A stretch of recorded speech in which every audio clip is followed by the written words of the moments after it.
Gratisleksikonet Wikipedia har blitt verdens suverent største, og grunnleggeren Jimmy Wales har blitt en av internets mektigste. Vi møtte han til I dag.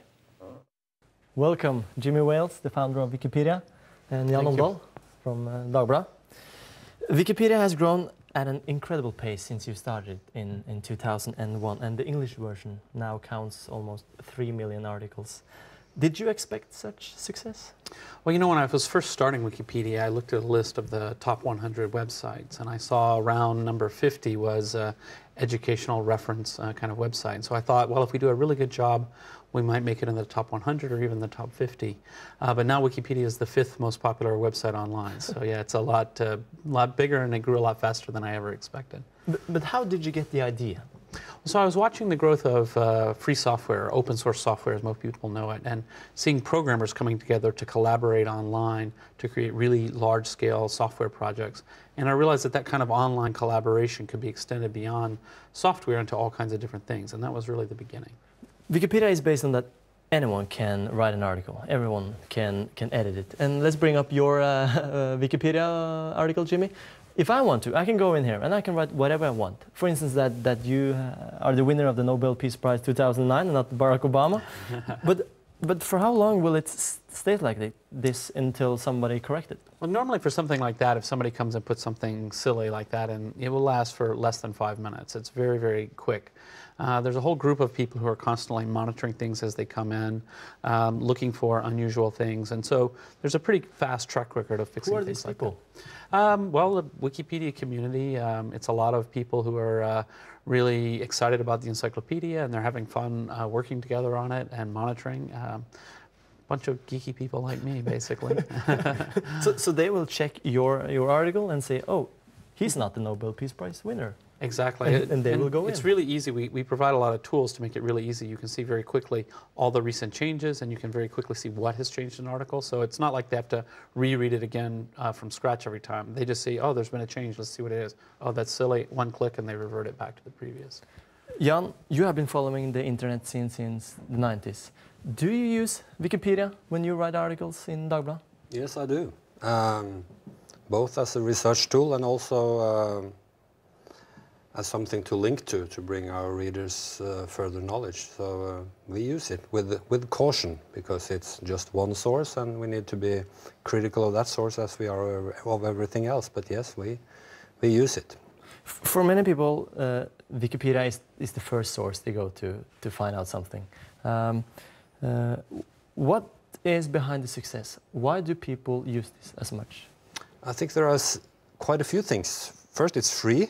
It's always been free, especially in a period when the old school encyclopedias like Encyclopedia Britannica and Store Norske Leksikon in Norway tried to charge for their online content, so that was an instant factor. Two, people like the fact that, as Jimmy said, it's collaborative. Everyone can go in there and participate and write their own articles and edit and so on, so they like the feeling that it's a project that they're a part of. Three, the quality is quite high in a lot of the content. It's variable, but it's relatively high in a lot of the areas it covers, and it's also extremely broad and very deep. It covers everything. There's a lot of geeky stuff, special interest on small areas that you don't find in the bigger, older encyclopedias. And also it's very fast. I mean, the Wikipedia article on any topic is updated instantly when something happens in the world, and that does not happen on its competitors. So that's the fifth factor. I think one of the things about the quality that's really interesting, everybody knows, because you've heard different media stories, that you should be careful about Wikipedia, but you also know it because we actually warn you. Very often an article will say, oh, the following section doesn't cite any sources. And I think that people do appreciate that kind of honesty, you know. Too often in a lot of places we have a authoritative tone in the media or in a traditional encyclopedia, whereas in Wikipedia the community is willing to say, be careful here, we're not so sure about this. And I think people like that. We are going to talk to a student in Bergen.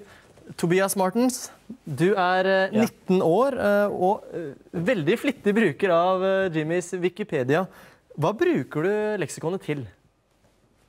Jeg bruker det hovedsakelig i forbindelse med skolearbeid som en plattform til å få bred kunnskap om et tema før jeg går dypere inn på det. Da bruker jeg gjerne andre kilder i tillegg.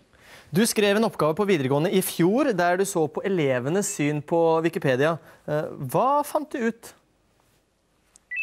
At elever er relativt ukritiske i sin bruk. De bruker det veldig mye, men de dobbeltsjekker veldig sjelden, og de bearbeider heller ikke alltid stoffet de finner.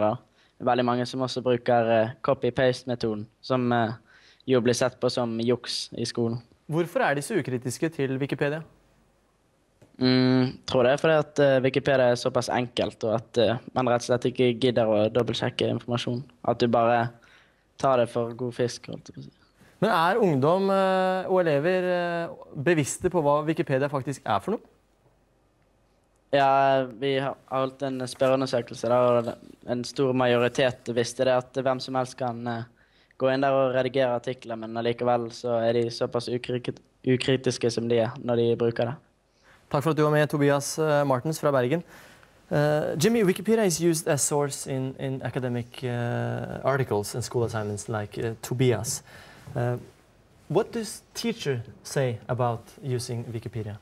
I think a lot of teachers are concerned when students use any source blindly. One of the things that we try to communicate is that what we should be teaching students today, we're far past the question of should students use Wikipedia or not. The truth is they're all using it every day. The real question is let's teach them how to use Wikipedia. Let's teach them that an encyclopedia is the starting point, not the ending point. Let's teach them to look at the references at the bottom and also to just gain the general media competence about how to judge the quality of different things. So I think that's really the core there. It's not all that democratic, because you have actually banned the Church of Scientology.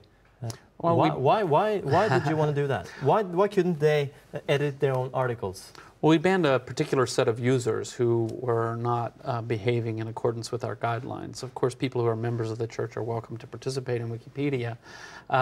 What we really look for is for people to work with the system and to work towards neutrality. And in many topic areas where they're perhaps very controversial and people are taking sides, some people have a hard time with that. Turns out actually a lot of people, even people who are very partisan about a certain issue, understand the idea of neutrality, and they understand Wikipedia can't push my agenda, but I at least will be here to make sure that it presents my position fairly.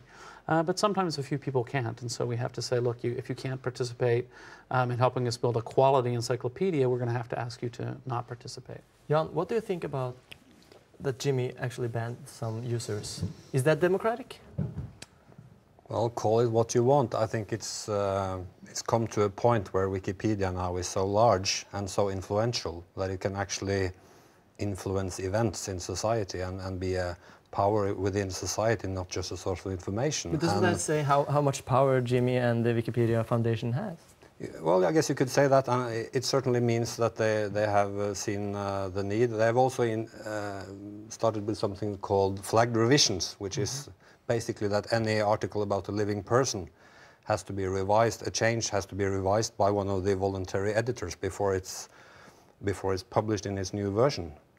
And this is also seen by some, I guess, as Wikipedia, you know, moving away from its free and open roots. But I think it's something they needed to do. One of the things that's interesting about that is that it's really been widely misreported how that feature is going to work. What we're doing is a lot of the entries, many of them are biographies, it's not necessarily biographies, that have been protected, and so you weren't allowed to edit if you're a very new user.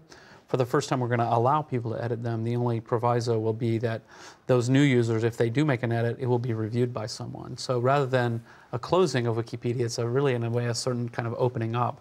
But yeah, I mean, the thing is, our community takes very seriously this responsibility, and in particular around biographies, it's really quite important that we not damage anyone. And so that's something the community has become very passionate about over the years. Jimmy and Jan, thanks for coming. Det var altså grunnleggeren av Wikipedia, Jimmy Wales. Norsk skoleungdom er mer stresset enn tidligere, og særlig er det jentene som følger